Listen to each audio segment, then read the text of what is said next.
أعوذ بالله من الشيطان الرجيم.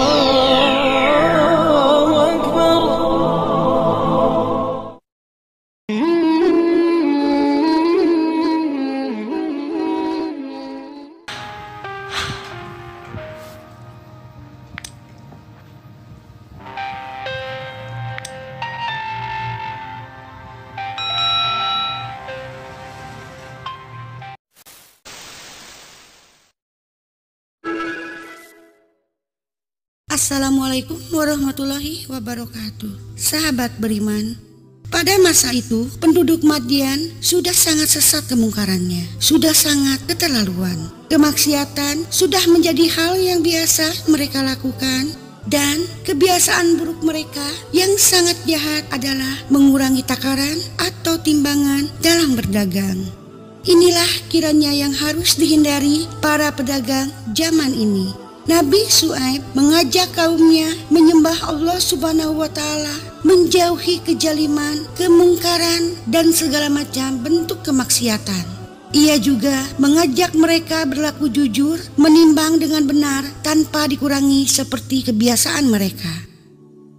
Nabi Syuaib juga memperingatkan mereka agar tidak menghalang-halangi para pengikutnya yang beriman untuk beribadah kepada Allah. Sebab kaum Madian punya kebiasaan jelek, mereka suka menghalang-halangi para pengikut Nabi Syuaib yang beriman. Bahkan banyak dari mereka yang dipaksa dengan kekerasan untuk meninggalkan ajaran Nabi Syuaib alaihissalam. Walau demikian, Nabi Syuaib tetap sabar dan terus melaksanakan dakwahnya. Kegigihan Nabi Syuaib alaihissalam ini agaknya membuat orang-orang kafir gatal dan sangat jengkel. Mereka mendatangi Nabi Syuaib dengan mengancam akan menyiksa dan merajam Nabi Syuaib jika beliau tidak mau menghentikan dakwahnya. Nabi Syuaib dan pengikutnya kemudian pindah ke negeri lain karena penduduk Madian sudah tidak dapat diharap lagi keimanannya. Mereka malah mengejek dan menghina ajaran Nabi Syuaib. Hanya beberapa saat setelah Nabi Syuaib dan pengikutnya pindah, tiba-tiba penduduk Madian dikejutkan oleh adanya gempa maha dahsyat sehingga mereka mati bergelimpangan.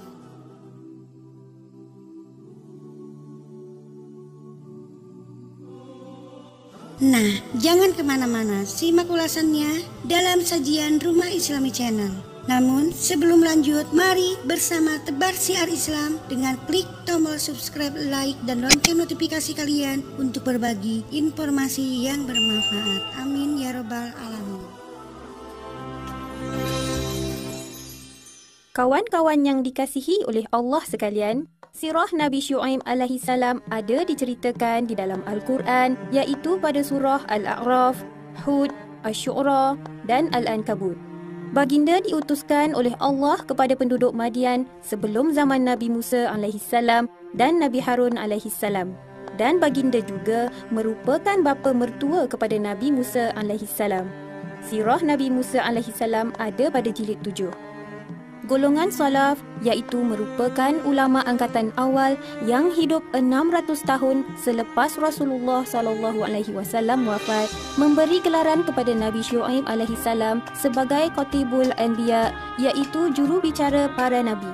Gelaran ini diberi kepada baginda kerana kefasihan dan kelancaran baginda dalam menggunakan bahasa Arab ketika berdakwah kepada kaumnya agar mengimani kerasulannya. Kita juga wajib beriman kepadanya kerana baginda juga merupakan di antara 25 rasul yang wajib kita percayai. Kawan-kawan sekalian, kaum Madian adalah sebuah bangsa yang pandai berbahasa Arab. Ibu kota kediaman mereka diberi nama Madian. Kota Madian juga dikatakan berhampiran dengan kota kaum Nabi Lut alaihissalam, iaitu Sodom.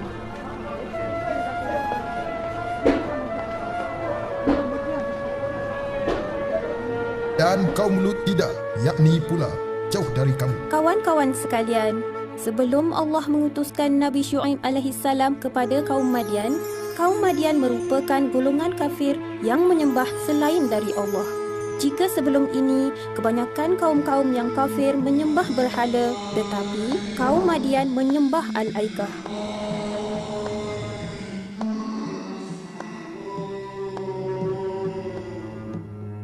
Al-Aikah ialah sebatang pokok aik yang di kanan kirinya ditutupi hutan tebal.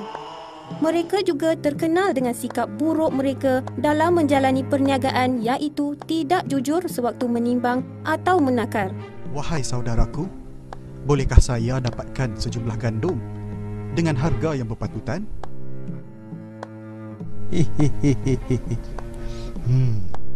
Mereka sering mengurangkan sukatan di dalam urusan jual beli daripada jumlah sebenarnya. Harga yang berpatutan ya, tahulah aku. Seperti Rasul-Rasul sebelum ini, Nabi Syuaib alaihissalam juga telah berusaha menyampaikan risalah Allah kepada mereka. Baginda mengajak mereka semua menyembah Allah dan tidak menyekutukannya. Baginda juga melarang mereka dari terus melakukan perbuatan tercela dan merugikan orang lain.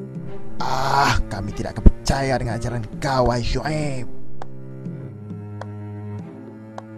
Tanpa berputus asa, Nabi Syuaib alaihissalam berdakwah lagi. Baginda menegaskan bahawa pentingnya menegakkan keadilan dengan bersikap jujur dalam menetapkan sukatan dan timbangan serta menghentikan kezaliman. Baginda berkata dalam surah Al-A'raf ayat 85 yang bermaksud, sempurnakanlah sukatan dan timbangan. Janganlah kamu mengurangi sukatan dan timbangan orang lain sedikit pun. Jangan pula kamu membuat kerosakan di muka bumi setelah pembangunannya. Kawan-kawan sekalian, selain daripada ketidakjujuran kaum Madian di dalam urusan perniagaan, mereka juga adalah golongan manusia pertama di dunia yang suka duduk di tempat laluan orang ramai dengan tujuan untuk merampas harta benda yang dibawa oleh orang-orang yang lalu lintas itu secara paksa. Tolonglah kalian, tolong. Janganlah ambil barangan kepunyaan hamba. Hei orang tua, tiada siapa yang boleh menghalang kehendakku. Manakala perbuatan mencuri, merompak dan menyakiti hati orang lain sudah sebati dalam kehidupan mereka sehinggakan mereka tidak lagi rasa bersalah mahupun malu di atas perbuatan mereka itu.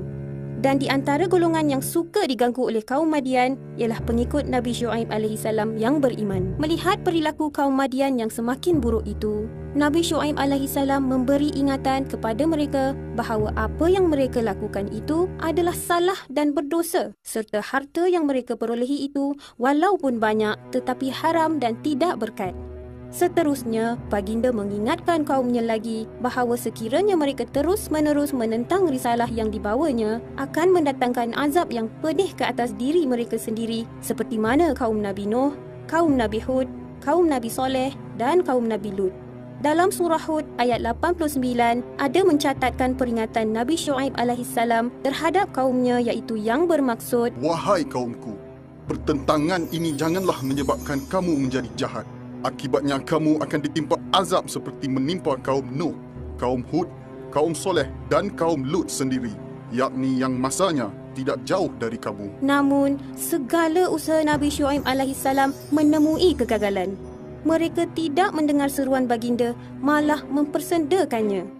Walaupun dipermainkan oleh kaumnya, baginda masih tetap tidak berputus asa, malah tetap bersabar dan bersikap lebih lembut kepada mereka. Baginda tetap berdakwah kepada mereka dengan mengatakan bahawa apa yang baginda dakwahkan itu merupakan perintah Allah yang membawa kebaikan kepada diri mereka sendiri. Kawan-kawan sekalian, adakah sikap lembut Nabi Syuaib alaihissalam itu membawa kesan yang positif kepada kaum Madian? Tidak. Malah, mereka lebih menentang ajaran yang dibawa oleh Nabi Syuaib alaihissalam dan secara terang-terangan dan menambahkan lagi kesesatan mereka. Nabi Syuaib alaihissalam berusaha lagi menyampaikan dakwahnya dan berkata, mohonlah ampun kepada Tuhanmu dan bertaubatlah kepadanya. Sesungguhnya Tuhanku Maha Penyayang lagi Maha Pengasih. Surah Hud ayat 90. Maksud ayat tersebut ialah Nabi Syuaib alaihissalam menyarankan kepada mereka agar segera meninggalkan sifat-sifat tercela yang ada pada mereka serta bertaubat kepada Allah Subhanahu wa taala. Ini kerana barang siapa yang mahu bertaubat, Allah pasti menerima taubat mereka. Allah At-Tawwab, Allah yang Maha Penerima taubat. Bagaimanakah pula jawapan mereka? Jawapan mereka ialah, hei Syuaib, tidak ada gunanya kamu banyak berkata-kata. Menurut penglihatan kami, kamu ini cuma orang yang lemah. Surah Hud ayat 91. Daripada jawapan itu, jelas menunjukkan bahawa mereka begitu bencikan risalah dan peringatan demi peringatan yang dibawa oleh Nabi Syuaib alaihissalam kepada mereka. Bagi mereka, kehadiran Nabi Syuaib alaihissalam dengan risalah yang dibawanya itu tidak membawa apa-apa erti.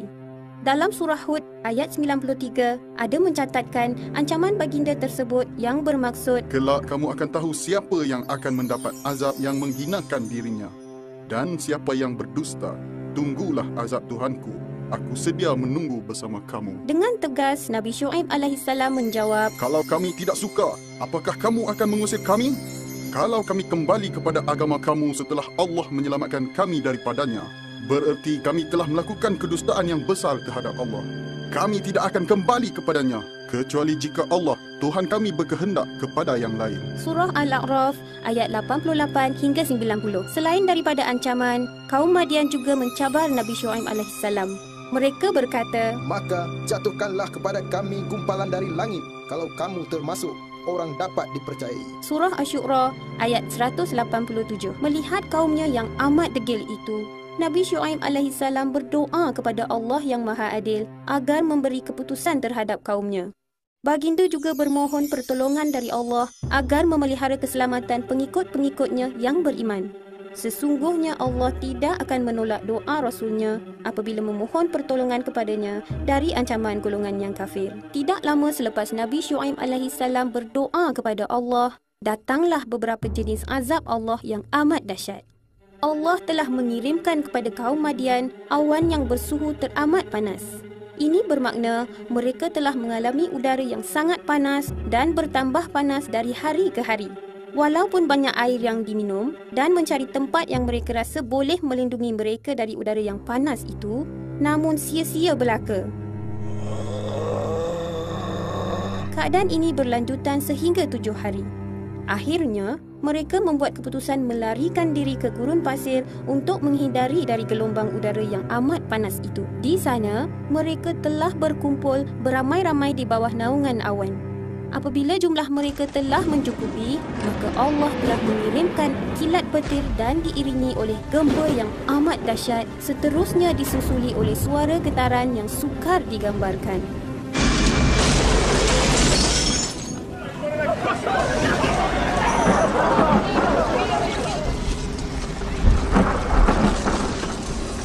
Al-Hafiz, Allah Maha Memelihara. Allah telah memelihara keselamatan Nabi Syuaib alaihissalam dan pengikut-pengikutnya yang beriman dengan kasih sayangnya. Apabila azab kami datang, maka Syuaib dan orang-orang beriman yang menyertainya, kami selamatkan seraya mendapat rahmat dari kami. Surah Hud ayat 94. Kehancuran yang dialami oleh kaum Madian sama juga dengan kaum Thamud, iaitu kaum Nabi Soleh. Ini terbukti dalam surah Hud ayat 95, iaitu yang bermaksud kehancuran penduduk Madian seperti kebinasaan yang dialami oleh kaum Thamud. Kawan-kawan sekalian, setelah turunnya azab yang amat mengerikan itu, sambil memandang ke arah kaumnya yang telah musnah, Nabi Syuaib alaihissalam sempat berkata kepada roh mereka, Bukankah aku sudah menyampaikan risalah-risalah Tuhanku kepada kamu? Dan aku juga telah menasihati kamu. Untuk apa aku menyesali kemusnahan orang yang kafir? Surah Al-A'raf ayat 93. Apa yang dimaksudkan oleh Nabi Syuaib alaihissalam ialah baginda telah berusaha bersungguh-sungguh dalam menyampaikan risalah Allah dan memberi nasihat kepada mereka. Maka, untuk apa mesti baginda menyesali akan kemusnahan kaumnya itu? Ini kerana mereka sendiri tidak mahu menerima nasihat dan tidak takut pada azab Allah Subhanahu wa taala. Sesungguhnya orang-orang yang tidak beriman kepada ayat-ayat Allah, yakni Al-Quran, Allah tidak akan memberi petunjuk kepada mereka dan bagi mereka azab. Beriman, terima kasih sudah menonton. Semoga bermanfaat bagi kita semua dan semoga channel ini terus berkembang agar senantiasa memberikan hal-hal yang bermanfaat untuk kita semua. Amin ya robbal alamin. Semua yang baik datangnya dari Allah Subhanahu wa taala dan segala hilaf mohon dimaafkan. Akhirul kalam, wabillahi taufiq wal hidayah. Wassalamualaikum warahmatullahi wabarakatuh.